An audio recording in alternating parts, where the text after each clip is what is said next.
નમસ્કાર દર્શક મિત્રો, હું છું ચિરાગ પટેલ. આજે આપણે ધરમસિંહ દેસાઈ યુનિવર્સિટીની અંદર આજે મુલાકાત લીધી છે અને ચરોતરનું ગૌરવ અને નડિયાદનું ગૌરવ એવું કહી શકાય કે વિશ્વની અંદર 5%ની અંદર વૈજ્ઞાનિકોમાં જો નામ આવ્યું હોય તો આપણે ધરમસિંહ દેસાઈ યુનિવર્સિટીમાં ડૉક્ટર પ્રણવભાઈ મહેતાની.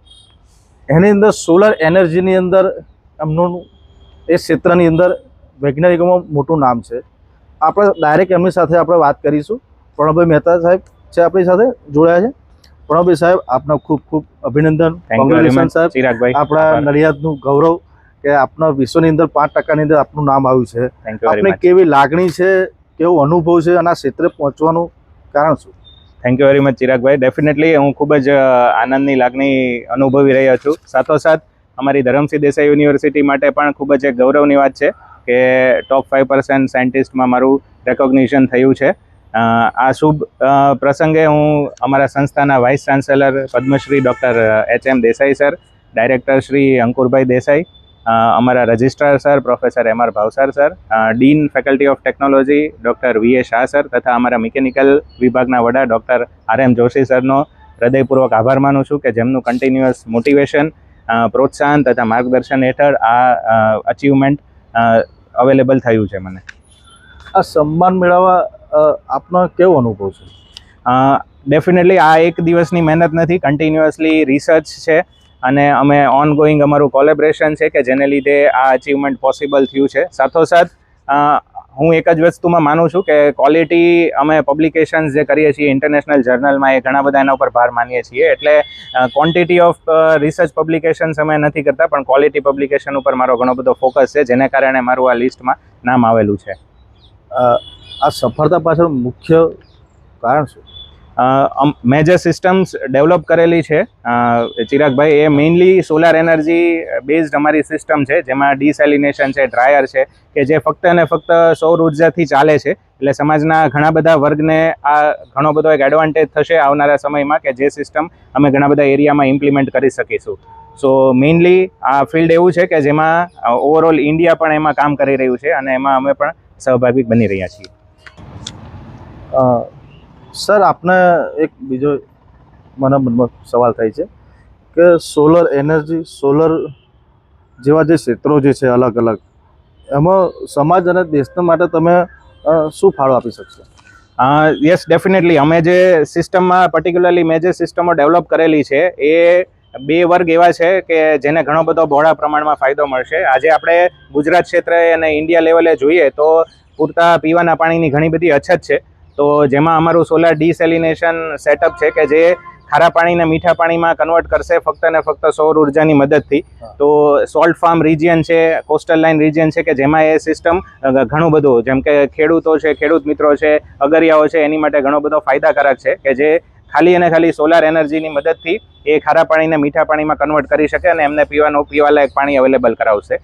બીજા સિસ્ટમની વાત કરું તો એ જે સોલાર ડ્રાયર છે જે તમારી પાછળ છે, તમે જોઈ શકો છો કે આ એક ડ્રાઇંગ સિસ્ટમ છે જે અગેન ઓનલી સોલાર એનર્જીની મદદથી ચાલી રહી છે, જે કમ્પ્લીટલી રિન્યુએબલ બેઝ સિસ્ટમ છે. જેમાં આ ચેમ્બરની અંદર ખેડૂતો છે, એમના શાકભાજી છે, એમની ઔષધિઓ છે અથવા તો ફળો છે રાખી શકે છે અને ખૂબ જ તે ટૂંકા સમયમાં એ ગુણવત્તાયુક્ત પ્રોડક્ટ છે એ ડ્રાય થઈ સુકવણી થઈને બહાર આવે છે, જે અગેન કોઈ પણ ઇલેક્ટ્રિસિટીના કન્ઝપ્શન વગર ચાલે છે.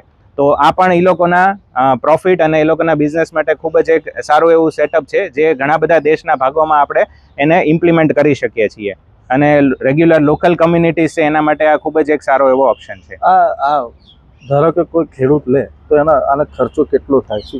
આ ખૂબ જ ઓછામાં ઓછા ખર્ચે, ઇનિશિયલી 20,000 થી 25,000ના ખર્ચે એક જ વખતના ખર્ચે એ લોકો મૂકી શકે છે. પછી એ લોકોને લાઈફ ટાઈમ આનું મેન્ટેનન્સ કે બીજો એકેય ખર્ચો રહેતો નથી. એ લોકો ડાયરેક્ટલી એની જે પ્રોડક્ટ છે જેને ડ્રાય કરવા માગે છે એને સીધી આમાં મૂકશે, એટલે જે પ્રોડક્ટ ઓપનમાં 1 વીક અથવા તો 2 વીકનો સમય લેતી હોય છે એ જ પ્રોડક્ટ 1 અથવા 2 દિવસમાં સુકાઈ જાય છે.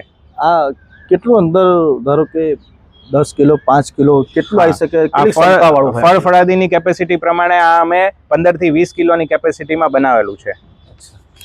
સર, એક બીજી વાત છે કે આંતરરાષ્ટ્રીય સ્તરે સંશોધન પ્રેરક પ્રકાશિત કરવામાં આવે છે. ઉચ્ચ ગુણવત્તા જાળવી રાખવા માટે આપ કેવી રીતે કાર્ય છો? ડેફિનેટલી મારું ઘણા બધા કન્ટ્રીઝ સાથે સારું એવું કોલેબરેશન છે કે જ્યાંના સાયન્ટિસ્ટ સાથે પણ અમે કામ કરીએ છીએ. અમે કન્ટિન્યુઅસલી એ જોઈએ છીએ કે સ્ટેટ અથવા તો કન્ટ્રી લેવલના દરેક સ્ટેટના કોમ્યુનિટી અથવા તો લોકોને શેની વધારે જરૂરિયાત હોય છે અને કઈ રીતે આપણે પર્યાવરણ સંરક્ષણ કરી અને મેક્સિમમ રિન્યુએબલ એનર્જી સિસ્ટમ ઉપર શિફ્ટ થઈએ. તો એ અમારો ઓલવેઝ ઓબ્જેક્ટિવ છે અને ગોલ રહેલો છે. આપણે યુવાઓ સંશોધન પીએચડી વિદ્યાર્થીઓને એન્જિનિયરિંગના વિદ્યાર્થીઓ માટે સંશોધન આગળ વધવા માટે આપનો શું સંદેશ છે? ડેફિનેટલી કન્ટિન્યુઅસ રિસર્ચ કરતા રહેવું જોઈએ, એની સાથે જ તે ગુણવત્તાયુક્ત રિસર્ચ કરવું જોઈએ. પીએચડી કરતા હોય અથવા તો જે રિસર્ચ કરતા હોય નવયુવાનોને મારી એ જ તે ટિપ્સ છે કે એ લોકો ફક્ત ડિગ્રી માટે પબ્લિકેશન કરે અથવા તો ખાલી ડિગ્રી લેવા માટે રિસર્ચ કરતા એવું નહીં, પણ તમે એવો એફર્ટ કરો કે જે સમાજના બહોળા એવા વર્ગને ફાયદાકારક થઈ શકે. એટલે ક્વોલિટી ઉપર વધારે ભાર આપવું જોઈએ. સર, હવે મારે તમને પૂછ્યું કે સોલર આ મકાનો ઉપર બધા મૂકતા હોય છે, બરાબર છે? અમુક જણ બીક લાગે કે ભાઈ આપણું ધાબુ તૂટી જાય કે ભાઈ ઉખડી જાય, પવનથી ઉખડી જાય, એવું લોકોને બીક હોય. તો હવે થોડી બીક ભાગવા માંડી છે, એની ઉપર આપ શું કહેશો? ડેફિનેટલી સોલાર છે એ ડોમેસ્ટિક અથવા કોમર્શિયલ લેવલે અત્યારે જેમ કે પ્રધાનમંત્રીની પણ એ યોજના છે કે જેનાથી એમને સબસિડી પ્રાપ્ત થાય છે. સાથોસાથ ઘણા બધા ક્ષેત્રમાં સોલાર પેનલના ક્ષેત્રમાં પણ એ રિસર્ચ થઈ રહ્યું છે કે તમે ખાલી ટેરેસ નહીં પણ ઇવન વોલ ઉપર અથવા તો તમારા ઘરના ગ્રાઉન્ડ ઉપર પણ એને ઇમ્પ્લિમેન્ટ કરી શકો છો. એટલે ઘણી બધી ઓછી જગ્યામાં અને સેફ સાઇડ ઉપર તમે સોલાર પેનલ ઇન્સ્ટોલ કરીને એમાં વીજળીની બચત કરી શકો છો. આગામી વર્ષોમાં આપનું શું લક્ષ્ય છે આમાં? ડેફિનેટલી અત્યારે હજી ઘણા બધા ગુજરાત લેવલે અને ઇન્ડિયા લેવલે એવા રિજિયન્સ છે કે જેમાં મેઇનલી પીવાના પાણીની અછત છે અને લોકલ ફાર્મર્સ છે અથવા તો કોમ્યુનિટીઝ છે એને ઘણી બધી રેગ્યુલરાઇઝ ઇલેક્ટ્રિસિટીનો સપ્લાય સ્કેર્સ છે. તો અમે એવા રિજિયનને ટાર્ગેટ કરીએ છીએ અને એવી કોમ્યુનિટીને ટાર્ગેટ કરશું કે જેને અમારા સિસ્ટમનો સેટઅપનો બહોળા પ્રમાણમાં ફાયદો મળે અને એને ઓન ફિલ્ડ અમે ઇમ્પ્લિમેન્ટ કરી શકીએ.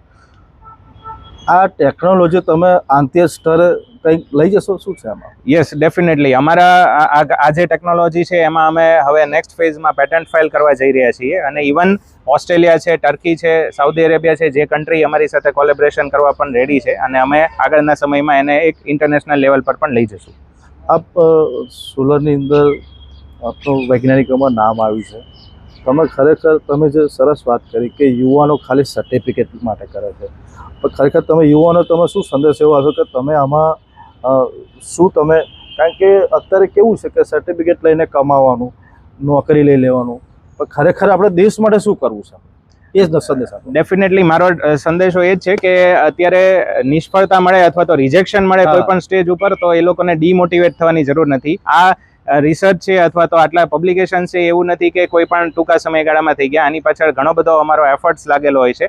એટલે યુવાનોને એ જ તે સંદેશ છે કે કન્ટિન્યુઅસલી એ લોકોએ રિસર્ચ કરતા રહેવું જોઈએ અને એવા પ્રોબ્લેમ આઈડેન્ટિફાઈ કરવા જોઈએ કે જેથી કરીને સમાજના મોટા એવા વર્ગને ફાયદો થઈ શકે અને એકચ્યુઅલી રિયલ લાઈફમાં પણ એ વસ્તુ ઇમ્પ્લિમેન્ટ થઈ શકે રાધર દેન કે લેબ સ્કેલમાં તે રહી જાય. જી sir, thank you very much. Thank you very much Chiragbhai. ખૂબ ખૂબ આભાર. Thank you very much. Thank you. જે આપણે આજે સોલર એનર્જીના જે સર હતા ડૉક્ટર પ્રણવભાઈ શાહ સાહેબ, એમની સાથે વાત કરી. જય મહારાજ.